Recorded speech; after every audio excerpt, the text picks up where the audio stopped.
Look at your face. What do you see? Many people ask, how could I have been so wrong? How come I never saw his real face or her real face? Walk to this building that has a beautiful garden, and there's a lady who's a caretaker, which I've gotten to know pretty well because I've been coming here for 2 months. She took one look at me, I should say she took one look at my face and said, "Hi, your face down."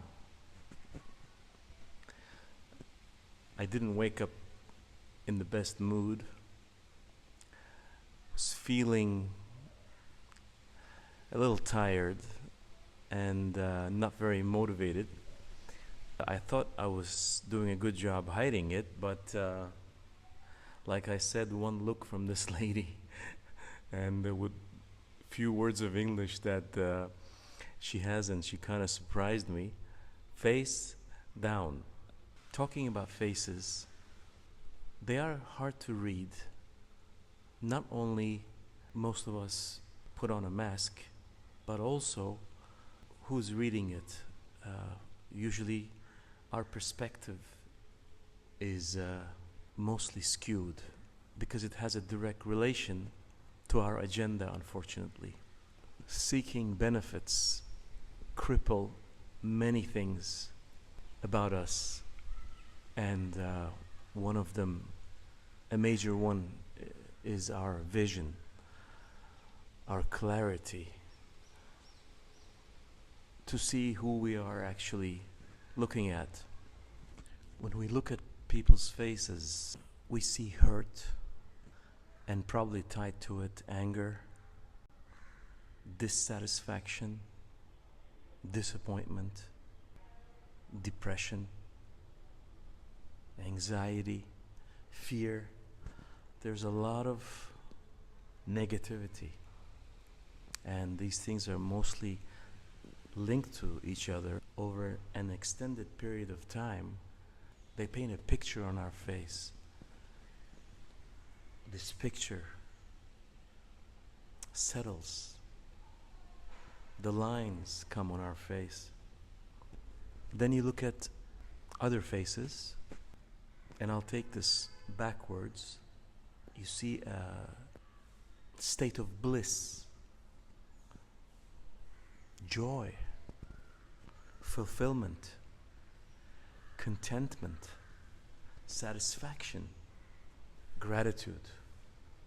So let's make it go the way we did it with a sad face. So the gratitude, if you first see the gratitude, then you see the satisfaction from the gratitude. And from the satisfaction, you see the contentment. And from the contentment, you'll see a fulfillment in their faces and meaning for their life. A life with fulfillment and meaning brings joy. Joy brings bliss. So they're all linked to each other. We want to be around the happy faces. But just like this morning, when I needed help, we also need to help out the ones that are having a difficult day, the ones that are having a difficult time, a difficult period. This is when I need to be, if I'm faced with someone that looks down. I need to be that cleaning lady. I need to be the one to show the compassion. We can think of them as flowers. When it's raining, when it's snowing, when the elements are tough, flowers recede, they close up. And that's the state of these people. So we need to open our hearts, give them some sunshine, water their bed, water the flower bed, so they have a chance to approach us, or they give us a chance to approach them. Let them in. Let them gain the courage to approach us. We need to make the way for them. Now, going back to the question, how could I not see his real face? Or how could I have been so wrong? This is directly related to our own inner agenda. If we have a hidden agenda, if we are seeking benefits from that person, then our focus, our attention is on our needs. In our own little mind, we're seeking benefits, like how could we use their connection? Maybe they will give us a good job, a high-paying job. So our focus, our attention being on what we can get from them will never allow us to see their real face. It will make them look good to us. Then there are these faces who put on these masks. They are doing their side of the job, and they're doing to deceive us. You see politicians, you see all these spiritual leaders, gurus. So again, we are around them seeking, what can we learn from them? What can I learn from this guru to ease my distress? So we never get to see their real intent. We're focused on what they're saying. If you can look beyond what they are saying, what do you see on their face? Take your most favorite 5 gurus and put the video on mute and look at their face. What do you see? With the video on mute, what do you see? Is the guru's face content? Does it emanate contentment? Does it reflect fulfillment? Or just like you are seeking enlightenment from the guru and he is seeking disciples.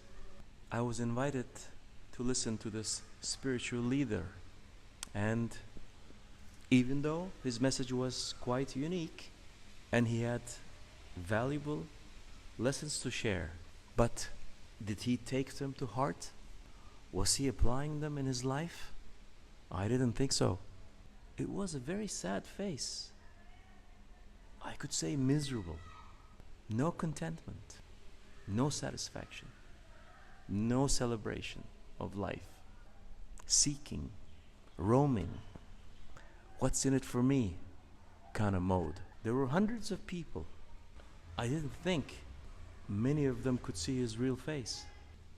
So when we are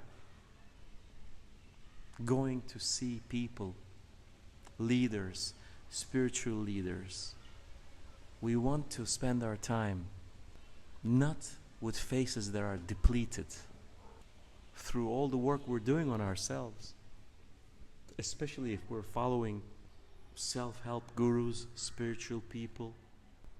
We should not be in a depleted state, and we should not reflect depletion. If we are depleted, what can we give to others?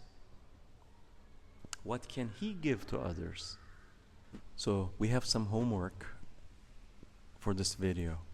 When we wake up in the morning, we gotta do the homework in the morning or late at night before going to bed. Let's look at our own face. Naked face. Is the face emanating Or what is it emanating? What is our face telling us? Is it radiant? Is it vibrant? Is there vitality? Let's forget about depression, anxiety, anger, dissatisfaction, discontent. Let's forget about all these things. And let's forget about joy, bliss, the opposite spectrum. 3 questions we ask ourselves. Does our face emanate, reflect vitality, life force, radiance, or simply is it depleted? This is the question, the first question we need to ask ourselves. Look at ourselves first, and then look at our family, everyone in our family. Our mom, our dad, our siblings, our spouse, our children. What is their face telling us? The face is the mirror that reflects our inner state. Things that we do in our life might change the image. But as soon as those things are done, when we're alone, where are we? What does our face tell us?